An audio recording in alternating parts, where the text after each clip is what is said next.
Hello and welcome. In this tutorial we're going to look how to synthesize claps.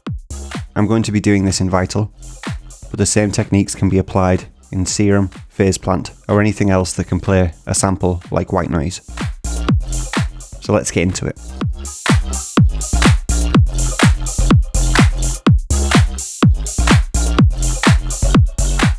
To start with, I've created a 4-bar loop with an 8th note on every 2 and 4 in each bar. And with Vital attached, it's just playing a sawtooth as default. In Vital, we're going to turn off the sawtooth oscillator and we're going to turn on the sample player, which has white noise playing right now. We're going to key trigger and also set the randomized start point, so this will always play back at a different point every time a note hits. This allows for different variations, especially when we start using different noise types. We're going to mainly use envelope 1 and LFO 1 to shape the loudness envelope of this sound. So let's start with LFO 1. First we're going to turn the level of the white noise all the way down, and we're going to apply LFO 1 to the level. We're going to set the mode to envelope, and we're going to set the time mode to seconds. We're going to reduce this down to a very small value to start with. I recommend around 1/10 of a second. And if we set this to a downwards ramp and play back, we're starting to get into the territory of what we want for the clap. But instead of it just sounding like one person is clapping, we're going to set this up with 3 transients. So I'm just going to do this as so, and you can shape and listen back as you do this.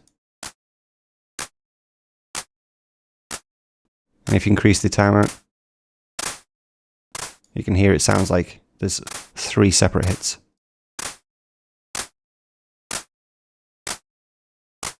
We can also apply macro 1 to the time amount on the envelope, to the time amount on LFO 1, and we can fine tune this to taste as well. So now we have a range of it being quite long between each transient and very quick. The next thing that we want to set up is envelope 1, which is our main loudness envelope for the synth. We're going to turn the sustain all the way down. And we're going to change the decay ramp to more of this kind of shape. And then we're going to shorten down. And if we zoom in, we want the decay to last for about the same amount of time as the note is holding for, which is an 8th note in this case. We're going to increase the level of the sample player slightly. We're going to come back to the envelope 1 and increase the release slightly, and apply macro 2 to the sustain. And what this will allow us to do is to have either a short clap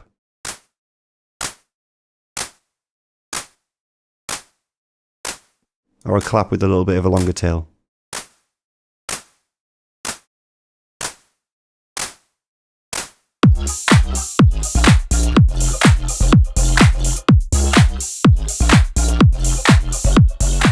Next we can move on to processing this sound with effects to give it more of a clap sound. So we're going to start with some chorus.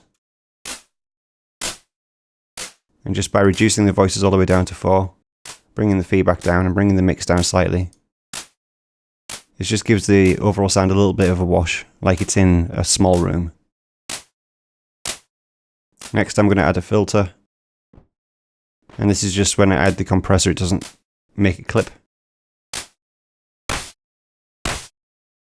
We're going to add the compressor, we're going to turn it to single band mode, and we're going to increase the attack and release to maximum. You can play around with the release if you want it to sound bigger overall.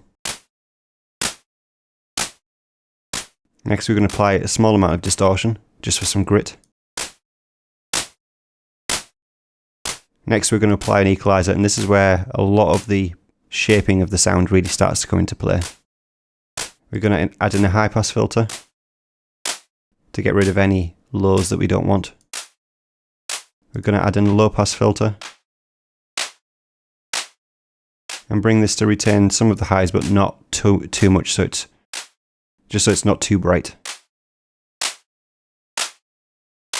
And the final element we're going to add is where the clap sound really starts to come into play, and is this mid band. And what we can do is we can set up another envelope. So if we go to envelope 2, bring the sustain all the way down, and bring the decay down slightly. I'd say around about 0.3 seconds. I'm going to apply that to the gain of the mid-band. And again, you can apply that to taste. A wider resonance allows for a wider bandwidth to capture those clap sounding frequencies. A good place to start is between 1 and 3 kHz if you want that sort of clap sound. Finally, we're going to add a reverb. We're going to decrease the low shelf, bring the low cut up to around 400 Hz, bring the time down, and we'll apply both the mix and the time to macro 3. So we can have a really reverby clap or a very dry clap.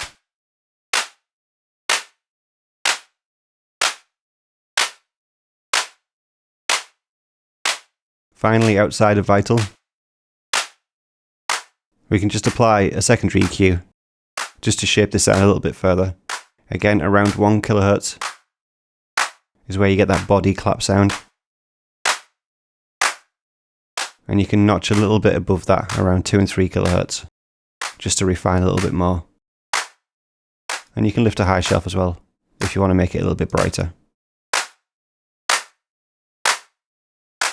Coming back into Vital, if we want to completely change the sound, we can try some different noise types. So for example, we could try a river sound, pink noise.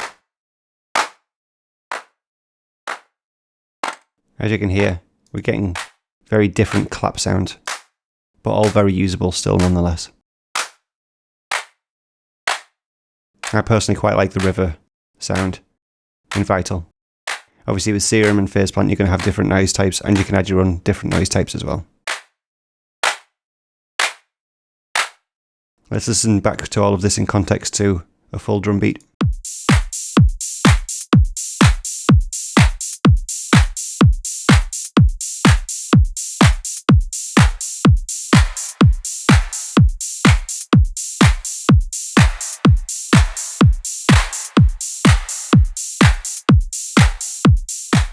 A final point I would recommend with claps as well, which is a good idea to do, is if you highlight all of the notes, and if you shift them just before the kick hit,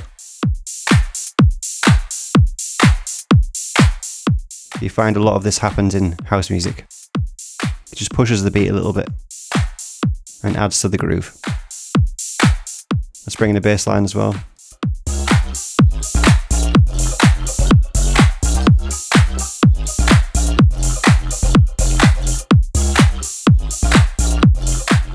And without knowing, you wouldn't realise that this was all made in Vital, that clap. You could go further and post-process it a little bit more. Again, trying different noise types, slightly different EQ shapes. Anyway, I hope you find this useful to use in your projects and your own sound design sessions. But until next time, as always, God bless and goodbye.